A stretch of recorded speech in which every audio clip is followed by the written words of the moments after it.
Well, good evening, everybody. My name is Ryan with Michigan Storm Chasers. We have a little bit to go over here tonight. Cloud cover for tomorrow, week upcoming, pattern long term, et cetera, et cetera. We'll do this pretty quickly here. First and foremost, if I drop in this, I apologize. My internet has been wonky the past 5 minutes or so. So that's why I'm a little bit late getting on here. So if I do drop, I apologize. I will try to get back on here. All right, so first and foremost, we do have some showers and a little bit of rumble of thunder likely happening in South and West Michigan right now. No severe weather is happening in the state tonight. Just going to be some light rain here for the west side, perhaps make it to the east side, although it's drier air over in the east side of Michigan. So not too concerned for those areas in particular.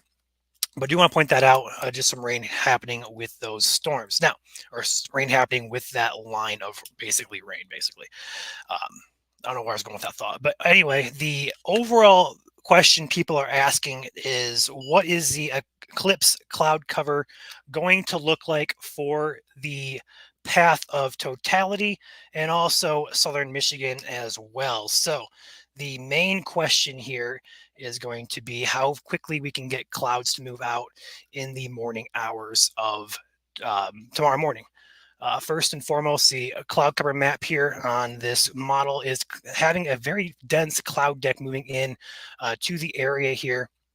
And that's going to clear out late morning hours on Monday. I keep saying on Tuesday, on Monday. It's tomorrow. So tomorrow morning, we have some cloud cover here that looks to clear out west to east as the morning continues on into the early afternoon hours. How far east that cloud deck progresses is going to be really interesting and kind of what we're going to be watching here. But overall, we do expect most, if not all, of South and Central Michigan to have clear skies tomorrow to view the eclipse. However, the path of totality is also going to be pretty clear as well, with only high cirrus clouds likely along the path from Illinois to Indiana to Northwest Ohio there. So the overall trend is going to be clear skies, just going to battle some high clouds, although those shouldn't be impacting viewing too awful much. We should have pretty clear viewing here. But if you're in the UP and northern lower, you guys especially will likely have to be battling mid to low level clouds there through the afternoon hours. So the further north you go, the viewing chance of viewing the eclipse is going to drop. The only area in Michigan as well of totality is going to be near Luna Pier in southeast Michigan and Monroe County. Luna Pier and area south are going to be the areas to go to if you want to stay in Michigan. But otherwise, if you have a chance to go to totality tomorrow, do it. The skies look to be clearing out as long as you're in Indiana, Illinois, Northwest Ohio. You should have pretty good conditions to look at the eclipse for tomorrow. So the main question is going to be how far east, how far north that cloud deck works. We're watching that satellite closely tomorrow morning to answer that question for you guys. But right now, the models do indicate some clear skies there for at very least south central Michigan there. And also, if you are along the 94, 96 areas from Grand Rapids, Kalamazoo, Lansing, Detroit, you're going to be in the 96 to 99% totality. It's not going to be the same as 100%, but you guys will be likely see a little bit darker skies likely with the as that moves as we get closer to the totality here. Time frames on that's going to be right around 3:10 p.m. to 3:15 p.m. depending on where you're at in Michigan. Either way, it's gonna be fun. It's gonna be a once in a or not to say once in a lifetime, but it's not going to happen here in our region again until 2099. The next U.S. Eclipse is going to happen in 2044. So overall, though, this is going to be likely going to be good conditions across south central Michigan here. Again, further south you go, better it becomes. And also, if you want to go totality tomorrow, you're going to be good to go for the green light there across Indiana, Illinois, and Northwest Ohio. So, hopefully that answers you guys' questions there. Let's go ahead and move on to the week ahead. Let's go ahead and hop back over here to the GFS model. Go ahead and run this through on temperatures. We have warmer temperatures today, high 50s today across the state. Moving into tomorrow, we're going to be high 60s, low 70s for statewide, except for the UP. Sorry, UP, you guys are not getting in on that action. But if you are in lower Michigan, anywhere from Alpena, Gaylord, Traverse City, South, you are going to be high 60s, low 70s all the way tomorrow. Repeating that on Tuesday. Tuesday, a run towards 70 likely again statewide. Looking back at Wednesday, a return into the 60s. You see the trend here going on here? Going into Thursday, a return there, a little bit cooler temperatures as a low pressure system develops and pushes off to the east. And then behind that low pressure, though, a little bit colder air fills in for Friday. But by the weekend, we are returning right back into the 60s, if not 70s, by next weekend. So overall trend, warm. It is spring. We have one day of maybe 40s or 50s to worry about there. But overall, that is going to be the trend. And honestly, looking at long-term models here, this is a temperature map here. The normal temperatures, warmer colors are warmer temperatures, colder colors are colder temperatures there.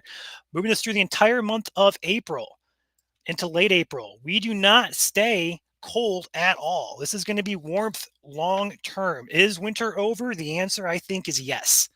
The answer is yes. The UP may see another shot of snow, maybe a couple snow showers in the lower Michigan, but nothing is likely going to be cold enough to sustain accumulations. This is going to be long-term spring-like warmth that looks to be here long-term. Spring is here. I'll leave it at that. I'm excited for it. It means, more storms for us to chase, but also I'm not a cold weather lover. So I'm sorry, winter lovers, if you're still in here. I don't see a return to winter at all. So recapping that, weeks can be really warm, but with the warmth comes potential for rain and storms. Looking back at our forecast models, we are watching, honestly, tomorrow, maybe sneaking a storm in, but also Tuesday as well. Looking at a combination of wind shear overlapping with instability, we call it supercell composite, which can kind of give us an idea of sometimes like stronger, maybe tornadic storms. I don't use it for this. I use it mainly for the overlap of wind shear and instability to get an idea of where severe weather could happen. So when you see this green and yellow color, it's a very low end type of threat with this. But this is moving into tonight. We see that threat down in Illinois materialize. It's already happened tonight.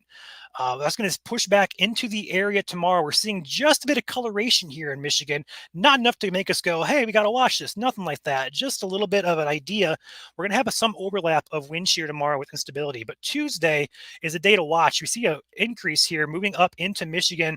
But as that moves north, it also moves east along with what we call like a cold front kind of idea here. It's not really a cold front, though. It's more so just, I don't know what you call it. It's like a shortwave, maybe. But that's going to move eastward through the afternoon hours. But we have a good overlap here across much of the state, but it's going to be the eastern part of the state.